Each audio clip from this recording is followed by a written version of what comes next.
আমরা বাংলাদেশ জামাত ইসলামীর পক্ষ থেকে নির্বাচন কমিশন কর্তৃক প্রণীত আচরণবিধি অক্ষরে অক্ষরে পালন করবার জন্য সর্বোচ্চ চেষ্টা করবে ইনশাআল্লাহ।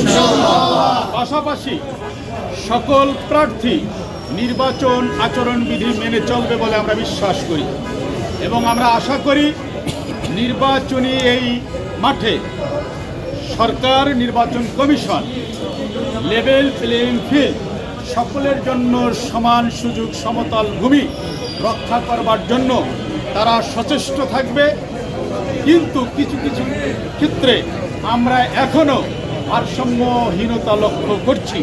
আশা করছি সেটি তারা সুন্দরভাবে ফাইন্ড আউট করে কোথায় কি গ্যাপ আছে সেটি রক্ষা করবার জন্য তাদের সর্বোচ্চ দিয়ে নির্বাচনের সমতল ভূমি তারা আমাদের সামনে, জাতির সামনে উপহার দেবে।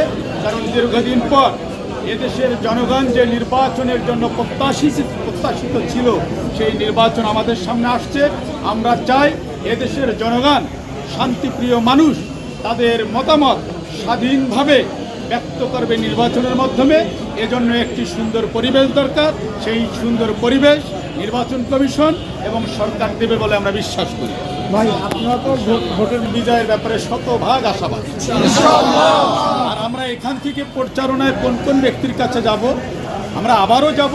আমরা বিগত সময়ে দীর্ঘদিন ধরে 3,71,000 ভোটারের আমরা মনে করি সকল ভোটারের দ্বারে দ্বারে আমরা গিয়েছি। প্রতিটা পাড়া মহল্লা উঠান বৈঠক করেছি, সকল ভোটারের কাছে গিয়েছি।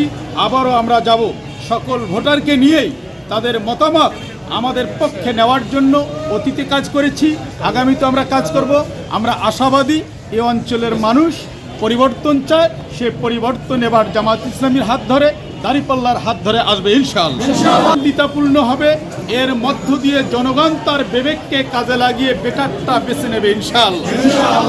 এক্ষেত্রে এটাও আমরা বলি, বিগত দিনের যে পরিসংখ্যান, ভোটের যে গ্রাফ, আপনারা যে প্রতীকের কথা বললেন, সেটি দিন দিন নিম্নমুখী হয়েছে। এজন্য আমরা আশাবাদী আমাদের গ্রাফ ঊর্ধ্বমুখী। শুধু গঙ্গাচড়া নয়, রংপুর একে নয়, সারা দেশে মানুষের মুখে একটি কথা, পরিবর্তন। সে পরিবর্তন দাঁড়িপাল্লার হাত ধরে হবে ইনশাআল্লাহ।